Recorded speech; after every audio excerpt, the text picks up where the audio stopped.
হে দুনিয়ার মানুষ, তোমাদেরকে তোমরা কি মনে করছো তোমাদেরকে আমি খামোখা সৃষ্টি করেছি? না না না, তোমাদেরকে আমি খামোখা সৃষ্টি করি নাই। তোমাদেরকে আমি সৃষ্টি করেছি আমার হুকুম মানার জন্য, আমার তরিকা, আমার নবী করিম সাল্লাল্লাহু আলাইহি ওয়াসাল্লাম বন্ধুর তরিকায় চলার জন্য। আল্লাহ রাব্বুল আলামিন আমাদেরকে বানাইছে আল্লাহ তেলাওয়াত করার জন্য, হালাল পথে চলার জন্য, হারাম থেকে বাঁচার জন্য। এই রব্বুল আলামিন আমাদেরকে কত আদর করে বানাইছে। এই যে দুনিয়ার মধ্যে চলতেছি, আল্লাহ তাআলার হুকুম মানি না, নবী করিম সাল্লাল্লাহু আলাইহি ওয়াসাল্লাম তরিকা অনুযায়ী চলি না, একদিন আল্লাহ তাআলার সামনে আমাদেরকে দাঁড়াইতে হবে। আজ দুনিয়ার মধ্যে আমরা আল্লাহর হুকুম মানি না, সেই কাল কিয়ামতের মাঠে আল্লাহর সামনে কি নিয়ে দাঁড়াইব? একটু চিন্তা করে দেখুন তো বাবা, দুনিয়ার মধ্যে চলতেছি, আল্লাহর হুকুম মানতেছি কি মানতেছি না? নবী করিম সাল্লাল্লাহু আলাইহি ওয়াসাল্লামের তরিকা মানতেছি কি মানতেছি না? একদিন আল্লাহ তাআলার সামনে আমাদেরকে দাঁড়াইতে হবে, সেদিন কি নিয়ে দাঁড়াইবেন একটু চিন্তা করে দেখুন। আল্লাহ রাব্বুল আলামিন আমাদেরকে কত উস্কেরা দুনিয়ার মধ্যে পাঠাইলো। হে মানব, যদি শুনে রাখো, শুনে রাখো, হালাল পথে চলার জন্য, আল্লাহ তাআলা হুকুম মানার জন্য। আল্লাহ বলেন, বান্দারে আমি তোকে আদর কইরা বানাইছি, আমি তোকে কত আদর কইরা বানাইলাম। আজ তোকে দুনিয়ার মধ্যে পাঠাইছি, আমার ইবাদত করবি, আমার নবী, আমার বন্ধু নবী করিম সাল্লাল্লাহু আলাইহি ওয়াসাল্লামের তরিকা অনুযায়ী চলবি। তা না করিয়া তুমি আজকে নিজের ইচ্ছা মত জীবন যাপন করতেছ। একটু মাথার মধ্যে রাখেন, নিজের জীবন যাপন যে করতেছ, একদিন কিন্তু আল্লাহর সামনে দাঁড়াইতে হবে। আল্লাহ তাআলার সামনে দাঁড়াইবে, যে কি নিয়ে দাঁড়াইবা একটু চিন্তা করে দেখেন। মরার পরে যে আল্লাহ রাব্বুল আলামিন ধরবে, একটু চিন্তা আছে কি মাথার মধ্যে? মরার পরে আমাদের যেতে হবে অন্ধকার কবরে। আমল নিয়ে যদি না যাইতে পারি রে বাবা,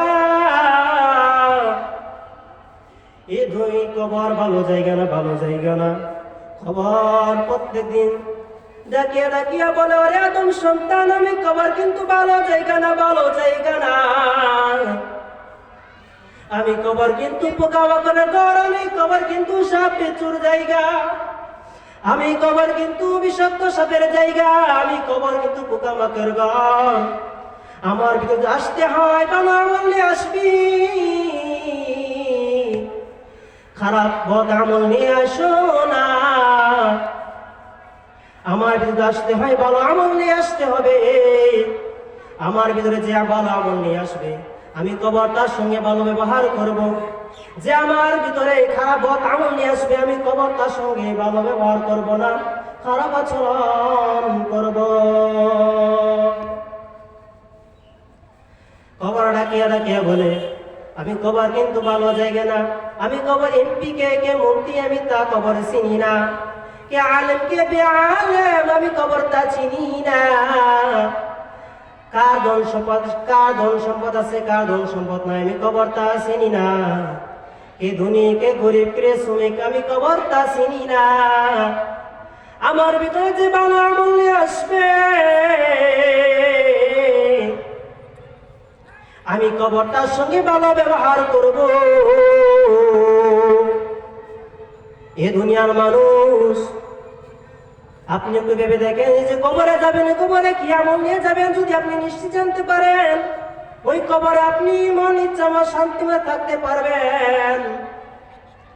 গুরুস্থানীকে একটু লক্ষ্য করে দেখবেন, যত গুরুস্থানীকে লক্ষ্য করে দেখবেন। আমার তো একদিনই কবরে যেতে হবে। আমার পূর্বপুরুষ তারা দুনিয়া ছেড়ে এই অন্ধকার কবরে গেছে, আমার তো যাইতে হবে। এই কবরে যাবো, আমরা কি নিয়ে যাইব? এই কবরে যেতে হবে, ভালো আমল নিয়ে তো যেতে হবে। এই কবরকে নিয়ে একটু কল্পনা করবেন, একটু চিন্তা ভাবনা করবেন, ওই কবরে যাব কি নিয়ে যাইব। যদি মনে করেন কবরে গেলে আমি শান্তি মতে থাকতে পারবো, আমার কোনো ক্ষতি হবে না, ভালো মতে থাকতে পারবো। তাহলে শুনে রাখো রে মুসলমান, যদি নিশ্চিত থাকো তুমি ভালোকে থাকতে পারবে এই কবরের ভিতরে, তাহলে তোমার কোনো আমল আমার দরকার নাই। আজ তা মনে করো আমার কিছু জিনিসের প্রয়োজন, ওই কবরে যেতে হবে, ভালো আমল নিয়ে যেতে হবে, তাহলে শুনে রাখো তওবা করে আল্লাহ রাব্বুল আলামিনের পথে চলে আসো। তওবা করে আল্লাহর পথে চলে আসো। আর যদি মনে করো এই কবরে আমি শান্তি মজা থাকতে পারবো না, তাহলে নিজের জীবনটা ফুলের মতন সাজাইয়া তারপর কবরে যাও, কবরের সামান তৈরি করে কবরে যাও। ওই কবরের ভিতরে বিষাক্ত বিষাক্ত সাপ থাকবে। ওই কবর এত ভয়ঙ্কর, যদি বর্তা বললে যাও মুমিন, ও মুমিন উম্মত রাশিকের যুবকের দল, কথাটাই মাথায় করে বাবা, ওই কবরে যাইবা কি নিয়ে যাইবা, ওই কবরে খালি হাতে যাও, দুই পাশের মাটি এমন এক চাপ মারবে, এক পাঁচের হাঁটি অপর পাঁচের ভিতরে চলে যাবে। একটি সাপ থাকবে, এই সাপ একটি ছবল দিবে, 70 গজ তলি নেবে, আর একটা ছবল দেবে, 70 গজ থেকে তুলবে। এত এত কষ্ট হবে ওই কবরের ভিতরে, বিপদামল নিয়ে যাও, অবস্থা খারাপ হয়ে যাবে। আর দুনিয়ার মধ্যে কত দাফর দেখাইয়া চলো, ধন সম্পদের দাফর দেখাইয়া চলো, টাকা পয়সার দাফর দেখাইয়া চলো। আজকে তুমি এমপি হও, মন্ত্রী হও, তার দাফর দেখা দুনিয়ার মধ্যে চলো। গরিব মানুষদেরকে তুমি নির্যাতন করো, শুনে রাখো এইগুলা যে করছো, তোমার এত দাফর থাকবে না রে বাবা। এত দাফর যে করতেছ, কবরে যাও শায়েস্তা করে দিবে। ইনসাফ মতে দুনিয়ার মধ্যে চলবে, ইনসাফি করো না। ওই হাসরের ময়দানে যখন আমাদেরকে একত্রিত করবেন, যখন সকল মানুষ একত্রিত হবে, তখন আল্লাহ রাব্বুল আলামিন দেখিয়া বলবে, তোমরা সকল মানুষ একত্রিত হও। সেখানে লাখ লাখ কোটি কোটি হাজার হাজার মানুষ থাকবে। আদম আলাইহিস সালাম থেকে কিয়ামত পর্যন্ত যত মানুষ আছে, সকল মানুষ সেদিন থাকবে।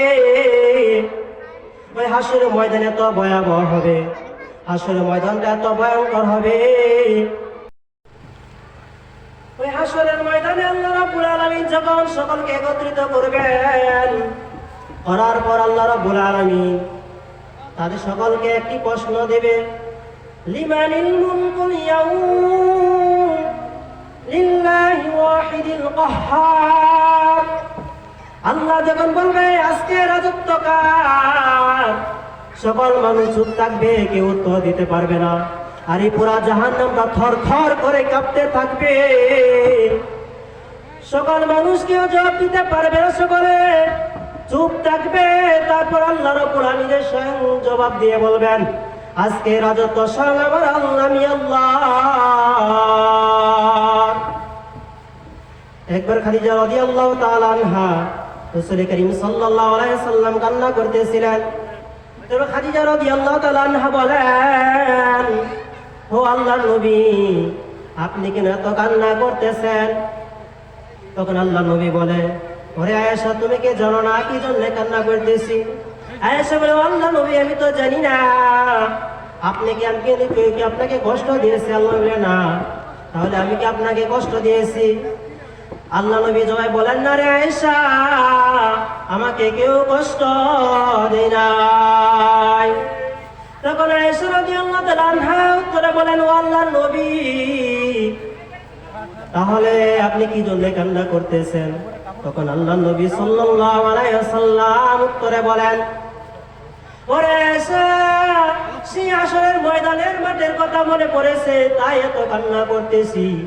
তখন আয়েশা রাদিয়াল্লাহু তাআলা আনহা বলেন, ও আল্লাহর নবী, হাসরের ময়দান কেমন হবে? তখন আল্লাহ নবী সাল্লাল্লাহু আলাইহি ওয়াসাল্লাম বলেন, ওরে আয়েশা, ওই হাসরের ময়দান এত ভয়ঙ্কর হবে, যা আদম আলাইহিস সালাম থেকে কিয়ামত পর্যন্ত যত মানুষ আসছিল, হাজার হাজার লক্ষ লক্ষ কোটি কোটি মানুষ থাকবে সেখানে। সকলে কাঁদতে থাকবে, সকলে কাঁদতে কাঁদতে বেহুশ হয়ে যাবে, সকল নবীরা কাঁদতে কাঁদতে থাকবে, সকল নবীরা ইয়া নাফসি করে কাঁদতে থাকবে। এত ভয়াবহর মাঝে সকল নবীরা বলে আল্লাহ আমাকে বাঁচাও, আল্লাহ আমাকে বাঁচাও। তারপর আয়েশা বলেন ও আল্লাহ নবী তখন আপনি কি করবেন? তখন আল্লাহ নবী বলেন আমি একটি কাজ করব, তাও ইয়া উম্মতি ইয়া উম্মতি ইয়া উম্মতি, হে আল্লাহ তুমি আমার উম্মতকে বাঁচাও, হে আল্লাহ তুমি আমার উম্মতকে বাঁচাও। এত ভয়ঙ্কর হবে আসরের ময়দানটা রে বাবা। সকল মানুষ একত্রে থাকবেন, সকল মানুষ একত্রে থাকবেন। এটাকে হাদিস শরীফে রাসূলুল্লাহ সাল্লাল্লাহু আলাইহি ওয়াসাল্লাম ইরশাদ করেন 5টি প্রশ্নের উত্তর যদি কোনো বান্দা না দিতে পারে তাহলে কোনো একটি মানুষ চুল পরিমাণ বিন্দু লড়তে পারবে না, তাই দাঁড়িয়ে থাকতে হবে। এই অবস্থা কেমন অবস্থা হবে? কতক্ষণ দাঁড়িয়ে থাকবে, কতটুকু পরিমাণ দাঁড়িয়ে থাকবে, কতটুকু জায়গার ভিতরে থাকবে? আপনার পায়ের যতটুকু, তালুর পায়ের যতটুকু জায়গার দরকার এতটুকু জায়গার ভিতরে থাকবে। আর এত কতক্ষণ থাকবে? 50,000 বছর দাঁড়িয়ে থাকবে। কেমন অবস্থা হবে? উলঙ্গ অবস্থায় দাঁড়িয়ে দাঁড়িয়ে থাকবে। কেউ সেখানে লজ্জা বোধ করা বলে তো দূরের কথা, 50,000 বছর যখন আল্লাহর দিকে তাকিয়ে থাকবে, উপরে তাকিয়ে থাকবে, নিচের দিকে তাকাইতে পারবে না। সবাই থাকবে উলঙ্গ, নারী পুরুষ সবাই থাকবে উলঙ্গ। সকলে কেউ লজ্জাবোধ প্রকাশ মনে করতে দূরের কথা, কেউ তো এক চুল পরিমাণও করতে পারবে না। তারপরে আসরে ময়দানটা এত থরথর করে কাঁপতে থাকবে, সকল মানুষ বেহুশ হয়ে যাবে কাঁপতে কাঁপতে। আর কেমন ভয়াবহ হবে?